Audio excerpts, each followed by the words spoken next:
발람을 시켜서 이스라엘을 저주하게 하려던 발락의 시도는 무의로 돌아갔죠. 무의로 돌아가고 말았습니다. 발락은 너무 화가 났어요. 너무 화가 나서 발람을 이제 내쳤죠.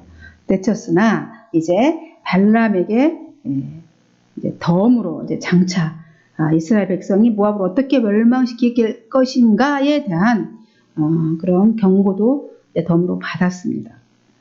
그리고 발람도 이제 자기 고향으로 돌아갔고 발락도 자기 제자리로 돌아갔습니다. 이제 그 후 이 두 사람의 잘못된 만남으로 인해서 이스라엘은 엄청난 미혹에 빠지게 됩니다.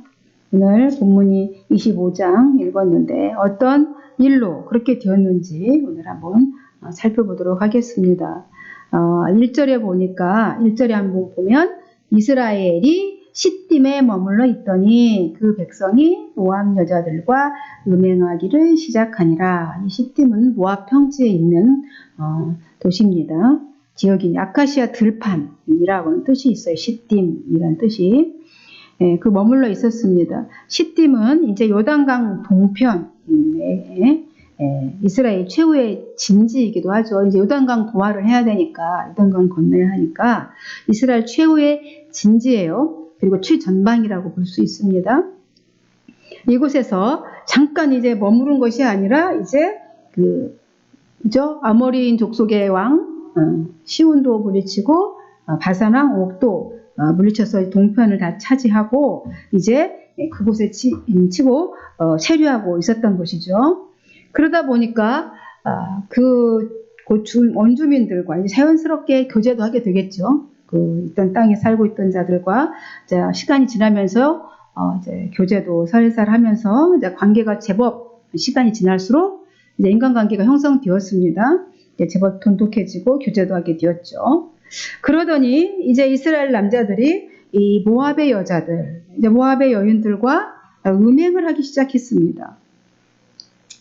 광야 생활에 찌들은 이 남자들이 이제 촌스러운 여자들만 쭉 봤잖아요. 광야에서 뭐 계속 허름하고 촌스럽고 시커멓고 탔을 거 아니에요. 근데 이런 여자들만 보다가 이제 도시 여자들을 본 거예요. 도시에 세련된 여자들을 보니까 눈이 호강하게 되니까 자연스럽게 이제 음행으로 연결되게 되었던 것입니다. 이 행위도 기가 막힌 일인데 이제 그런 육체적인 그런 간음뿐만 아니라 영적인 간음으로까지 발전하게 되었다는 것이죠. 여자들이 자기 신들에게 제사할 때에 2절에 보니까 이스라엘 백성을 청하매 백성이 먹고 그들의 신들에게 절함으로 그랬어요. 그러니까 모압 여자들이 자기 신들에게 제사 드릴 거 아니에요. 우리가 예배하듯이 하나님께 예배하듯이 자기네들 신들에게 드리는 이 제사에 이스라엘 남자들을 초청을 한 것이죠. 초청을 해서 우리 제사할 때 와볼래? 해서 초청을 해서 자기 신들에게 제사 드릴 때 거기에 참석했을 뿐만 아니라 어떻게 했다는 거예요? 하나님의 백성들이 그 이방 신들에게 경배도 하고 그죠? 우상에게 드린 그 음식도 함께 먹고 즐겼다라는 것입니다. 가나안 땅에 들어가기도 전에 지금 우상 문화에 흠뻑 빠져버린 것이죠. 아직 가나안 땅에 들어가지도 않았는데 지금 시내산에서 그죠? 율법 줬잖아요. 그죠? 1세대에게 너는 나 외에 첫 1계명이 뭐예요? 너는 나 외에 다른 신들을 내게 두지 말라. 또 우상을 만들거나 절하며 섬기지 말라. 첫째 계명, 둘째 계명이에요. 하나님이 첫 번째 너희들 하나님의 내 백성은 너희는 이것을 철저하게 지켜라. 그래서 10개, 10계명을 먼저 돌판에 새겨 주셨잖아요. 돌판에 새긴 계명이죠. 그러니까 이들이 지금 첫째 계명, 둘째 계명 다 어긴 거죠. 다른 신들에게 경배하고 줬고 경배하지 말라는 했고 절하며 섬기지 말라고 하는데 이 계명을 지킨 거예요.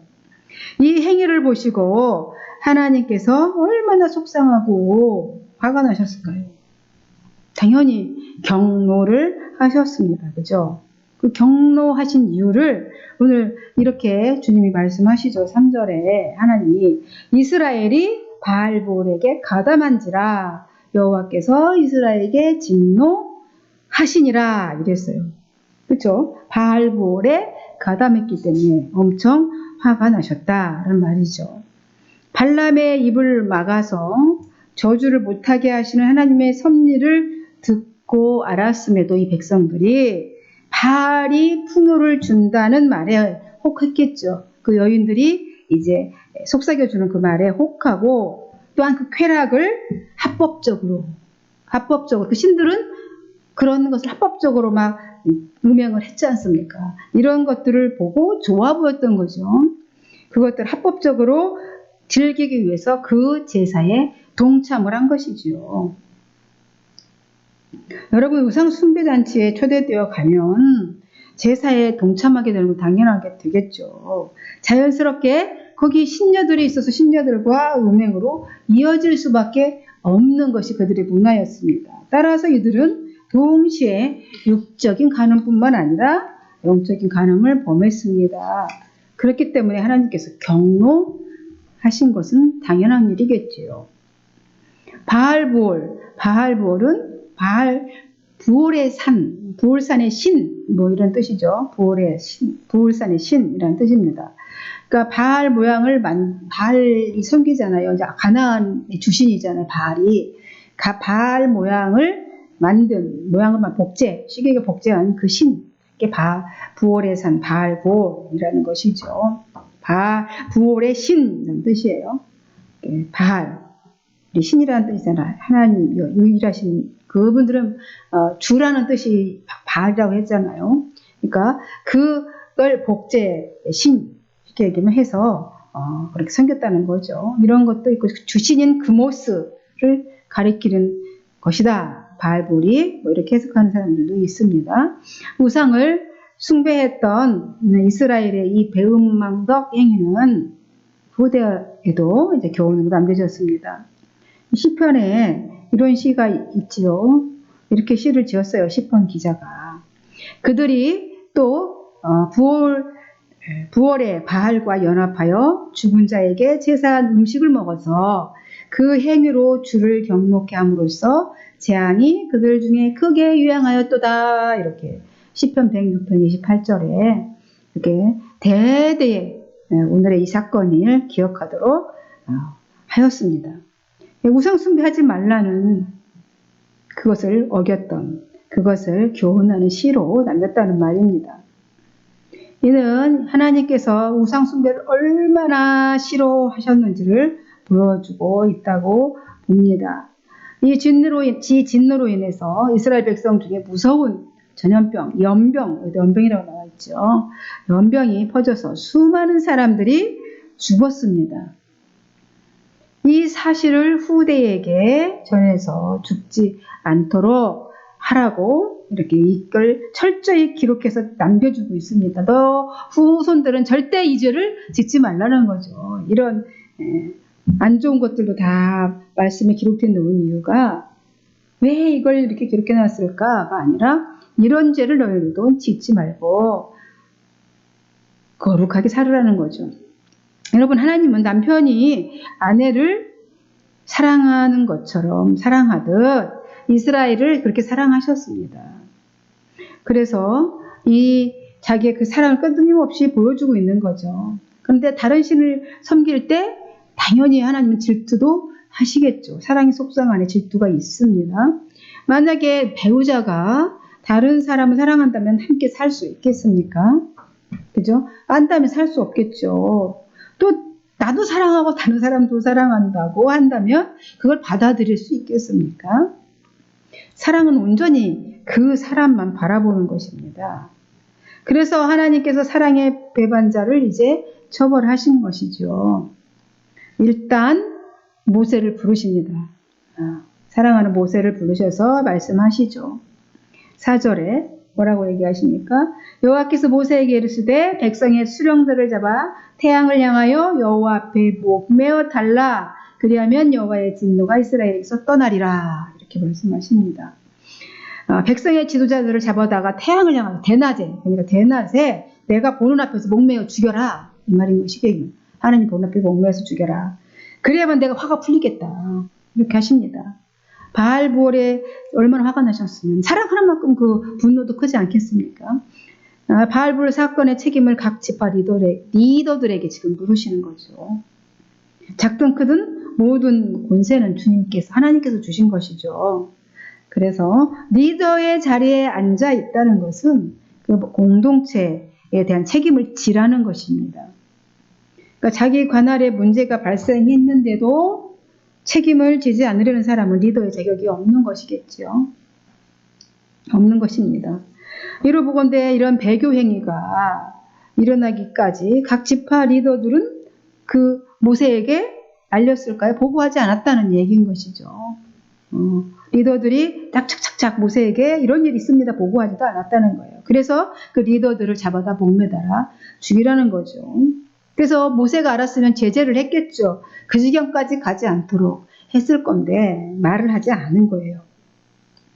결국 바알볼 사건의 책임을 물어서 이스라엘 지파 리더들은 목매어 죽게 되는 결과를 가져온 것입니다. 그런 후에 이제 모세가 아주 참담하죠. 참담한 마음으로. 얼마나 참담하겠습니까? 지파의 모든 리더들 목을 다 매달렸으니 각자가 이제 재판관들을 불러서 말해요. 아주 참담한 마음으로 모세가 이제 각자가 담당한 백성 중 그 재판관들 담당한 이제 지역 있을 거 아니에요. 백성들이 바알에 동참한 자가 있으면 다 처형하라. 재판관들은 이제 명령을 합니다. 리더들은 책임을 물어서 목매어 죽이고 이제 우상 숭배의 주범들 했던 자들, 참관했던 자들은 이제 재판관에게 맡겨서 율법에 적용시켜서 죽이도록 했습니다. 그리고 이로 말미암아 모세와 이스라엘 백성이 이제 회막문에서 울고 통곡합니다. 참 이스라엘 백성들 울 일이 많지요. 광야 지나오면서. 그래서 이 인생을 눈물 골짜기로 표현했어요. 시인이. 울 일이 많습니다. 이 모든 이 삶이 눈물 골짜기이지요. 그때 한 이스라엘 남자가 그렇게 울고 통곡하고 있는데 이 죄를 어찌할꼬. 지금 리더들이 다 목베어 죽이고 우상에 숭배한 자들은 지금 법대로 율법에 처형되고 있는 이 판국에 아이고 하면서 울고 있는데, 애통하며 울고 있는데 한 남자가, 이스라엘 한 남자가 지금 다 그렇게 울며 지켜보고 있는 가운데 미디안 여자를 딱 데리고 자기 텐트로 딱 들어가는 거예요. 왜 텐트로 들어갔겠습니까? 그죠? 미디안 여자를 데리고 왜 들어갔겠어요? 상상해보세요. 이 사람들은 누구인지 성경이 정체를 밝혀주고 있어요.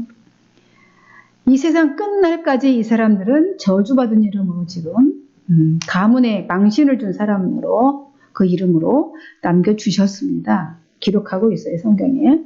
이스라엘 남자는 누구라고요? 14절에 한번 같이 읽어봅시다. 14절에 누구예요? 이스라엘 남자가? 시작. 죽임당한 이스라엘 남자 곧 미디안 여인과 함께 죽임을 당한 자의 이름은 시므리니 살루의 아들이요 시므온의 조상의 가문 중 한 존자며, 그러니까 시므온 지파의 누구라고? 시므리라는 겁니다. 그리고 그와 함께 들어간 이방 여자는 누굴까요? 15절에 또 밝혀줍니다. 시작. 죽임을 당한 미디안 여인의 이름은 고스비니 수르의 딸이라. 수르는 미디안 백성의 한 조상의 가문의 수령이었더라. 그러니까 다들 한자리 하고 있는 리더들의, 그죠? 자녀들이, 리더들이, 여기 다들 리더들이에요. 리더급들이 지금 남녀가 텐트 안으로 지금 우상 이스라엘 남자가 지금 이방 여인과 음행을 하기 위해서 들어간 거겠죠. 그래서 또 족장의 딸 고스비. 이들의 행동을 보고 있는 사람 중에는 또 여기 누가 있었냐면 비느하스가 있었어요. 아론의 손자고 엘르아살의 아들이지요. 이 제사장이었던 이 비느하스가 이것을 보고는 여기서 끌어올라 참을 수가 없는 분노로, 하나님의 질투로 의분이 착 올라서 쫓아 들어갑니다. 텐트 안에. 그래서 손에 창을 들고 들어가서 두 사람을 어떻게 해요? 찔러서 배를 찔렀다고 나왔죠? 배를 찔러 꿰뚫어서 배를 꿰뚫어 죽였다라고 나옵니다. 찔러 죽였어요. 이것은 너무도 당당하게 지금 이스라엘 남자가 우상 숭배하는 제사장이었다, 미디안 제사장이었다, 수르했다라고 했는데 간음을 행하려고 하는 모습을 보고 하나님의 마음을 가지고 지금 그 죄악을 중단시키기 위해서 이렇게 한 것이죠. 비느하스가. 그러니까 이스라엘 중에서 그 죄를 제거시키고자 그렇게 한 것입니다. 그러자 백성들 가운데 돌고 있던 그 두 남녀를 이 대표급인 이 두 남녀를 죽이고 나자 급성 전염병, 연병이 딱 그쳤습니다. 그런데 이미 그 연병에 죽은 사람이 몇 명이라고요? 24,000명이나 죽었어요. 24,000명. 비느하스의 이 분노는 하나님의 분노를 가라앉게 했어요. 하나님은 그 행위를 기뻐하셨습니다. 그래서 연병을 그치게 한 거죠. 그러자 하나님은 또 모세를 부르셔서 당신의 그 감정을 내보이십니다. 그 감정은 또 우리가 하나님의 감정을 알아야겠죠. 우리가 성경을 보는 이유가 하나님의 마음을 알기 위해서라고 그랬잖아요. 하나님의 마음을 말씀하셔요. 모세에게. 이렇게 아론의 손자 엘르아살의 아들 비느하스로 인해 나의 노가 풀렸다. 모세야. 그가 내 질투심으로 질투하여서 내 영광 위에서 나만큼 질투심을 발휘해 주었기 때문에 이제 더 이상 이스라엘을 향해서 내가 진노하지 않겠다. 이렇게 11절에 이렇게 당신의 마음을 보이십니다. 즉 하나님과 같은 마음으로 이 비느하스가 하나님의 마음을 공감하고 그 마음으로 하나님의 마음으로 우상 숭배에 대해서 몹시 분노했고요. 그렇게 해서 그렇게 행동했기에 그 동기가 아주 순수했기에 하나님의 마음이 사그라들었다 이 말입니다. 그러면서 하나님은 비느하스와 이제 평화의 언약을 맺습니다. 12절. 하나님은 이미 제사장들과 어떻게 했어요? 내가 평화의 언약을 주리라 그랬잖아요. 이미 맺었어요. 우리 살펴보았듯이 소금 언약을 이미 18장, 우리 민수기 18장에서 보았죠. 18장 19절에서 제사장의 몫을 딱 정해 주시면서 영원히 변치 않는 언약을 내가 소금 언약을 맺었습니다. 하나님과 이 제사장들과의. 그리고 오늘 또 이 평화의 언약을 맺습니다. 이거는 제사장 직분에 대한 언약이죠. 아론의 아들 엘르아살에게서 비느하스에게로 또 계승된 대제사장 직분이 그렇게 계승되었듯이 그 대제사장의 직분이 이제 그 후손들에게까지 이어지는 파기할 수 없는 굳은 약속의 보증을 오늘 주신 것입니다. 이게 평화의 언약입니다. 여러분, 비느하스는 하나님의 마음으로 하나님의 질투심으로 우상 숭배에 대한 분노를 표출함으로 하나님의 진노를 가라앉게 했습니다. 그래서 백성들의 죄를 용서받게 했습니다. 다 죽게 할 수도 있는 이 연병, 전염병을 그치게 했다는 것이죠. 그리고 하나님은 비느하스가 자기의 마음을 알아주고 행동해준 그 마음이 기뻐서 비느하스와 지금 평화의 언약을 맺습니다. 하나님의 영광을 위해서 죄를 척결한 그에게 대대로 가문의 영광을 약속해 주시는 것입니다. 이 말씀을 정리하겠습니다. 여러분, 아담의 범죄 이후에 하나님과 사람 사이에는 죄의 담이 가로막혀서 하나님과 화평이 깨졌습니다. 하나님은 피의 제사를 통해서 구약의 짐승의 제사를 드렸잖아요. 죽여서 피의 제사를 통해서 속죄를 하도록 하셨습니다. 그러나 죄의 문제는 그렇게 매년 드리는 그 속죄의 제사로 해결되지 않았습니다. 그래서 오늘 이 바알볼 사건은 발람이 발락에게 고용되어서 이스라엘을 저주하려다가 실패하자 발락에게 이 발람이 이스라엘을 넘어지게 하는 술책을 가르쳐 준 거죠. 그들을 유혹해서 그 술책이 뭐냐면 그들을 유혹해서 우상 숭배하게 하는 것이에요. 지금 그 술책에 이스라엘 남자들이 넘어간 것입니다. 알려주었어요. 발람이 살짝 뒤로 알려준 겁니다. 결국 유혹에 따라 죄를 범한 이스라엘 백성들에게 재앙이 임했어요. 24,000명이나 죽었습니다. 그 죄를 비느하스가 척결한 거죠. 오늘 그 일을 척결한 게 오늘 25장의 이야기입니다. 그러자 재앙이 그쳤고 이제 비느하스에게는 제사장 직분에 대한 평화의 언약을 맺어주시는 것입니다. 그러나 이제는 영원한 대제사장이신 예수 그리스도께서 모든 인류의 대속물로 십자가의 죽으심으로 단번에 영원한 제사를 드렸습니다. 따라서 하나님과 우리 사이에 있었던 그 죄의 담이 이제 무너지고 하나님과 화평을 이루게 되었습니다. 하나님이 값없이 베푸신, 하나님의 값없이 베푸신 전적인 은혜이지요. 전적인 은혜입니다. 그러므로 하나님과 평화의 언약 관계에 있는 우리, 이제 하나님과 평화의 언약을 우리는 이미 예수 그리스도로 말미암아서 관계에 맺어져 있습니다. 우리는 이제 비느하스처럼 하나님의 질투심으로 이제 죄를 척결해야 되겠죠. 죄를 척결하고 우상 숭배를 척결함으로 하나님을 기쁘시게 되는 삶을 살아야 되는 것이지요. 그리고 하나님은 이 바알볼의 우상 숭배 사건 이후에 이제 후속 조치 이제 하죠. 이 사건이 있은 후에 모세를 또 부르십니다. 어떻게 해요? 미디안인들을 대적하여 그들을 치라. 17절에 보니까 그렇게 말해요. 그러니까 미디안을 이제 적으로 간주하는 거예요. 미디안의 그 누구 때문에? 고스비 때문에. 고스비가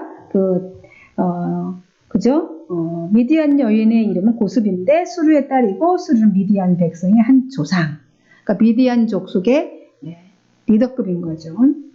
그 집에 그 가문에서 그 일을 행했기 때문에 적으로 간주하라. 이제 하나님 말씀하시는 겁니다. 왜 그래야 하는지 18절에서 설명해 주겠죠. 아까 했듯이. 왜냐하면 대적하라. 왜요? 이는 같이 읽어봐요. 18절에 왜 적으로 대적하라고 했는지 시작.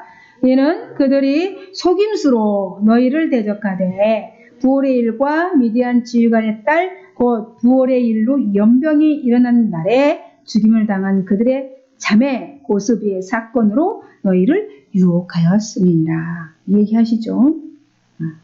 왜냐하면 그들이 이스라엘과 하나님의 관계를 깨기 위해서 일부러 그렇게 했다는 거잖아요. 고의적으로 이스라엘을 미혹했기 때문에 너희의 적이다. 이렇게 말씀하시는 겁니다. 하나님과 우리 사이의 관계를 깨는 것이 적이에요. 그게 바로 누굽니까? 마귀죠. 하나님과 우리 사이는 마귀는 어떻게든지 깨려고 그래. 믿지 못하게 하려고 하고 가까이 가지 못하게 하려고 합니다. 하나님 가장 가까이 가는 방법이 말씀을 보는 거고 기도하는 건데 이거를 방해하는 게 사단이 하는 거죠. 그 대적인 거죠. 이 대적 마귀. 예수님이 오신 이유가 바로 이 대적을 마귀를 멸하려고 없이 하려고 오신 것입니다. 그들의 징계에 대한 이야기는 이제 31장에서 자세하게 나와요. 이때 발람도 미디안을 어떻게 징계를 하시는지 31장에 계속 나올 겁니다. 이후에. 이때 발람도 함께 이제 죽임을 당하게 됩니다. 그들을 처형할 때 하나님이 같이 처리하도록 하시지요. 발람이 미디안으로 하여금 이스라엘을 저주하게 하는 이 방법이 그들이 우상숭배에 빠지게 하는 거예요. 하나님 제일 싫어하는 거예요. 우상숭배에게 빠지게 하는 것이라고 배후에서 조종한 게 누구라고요? 발람. 그래서 발람의 죄, 아직까지도 발람의 죄라고 일컫죠. 이 간계, 사단의 간계 조종을 했기 때문입니다. 여러분, 죄의 싹은 사망이라고 했습니다. 죄는 늘 우리 문 앞에 엎드려져 있어요.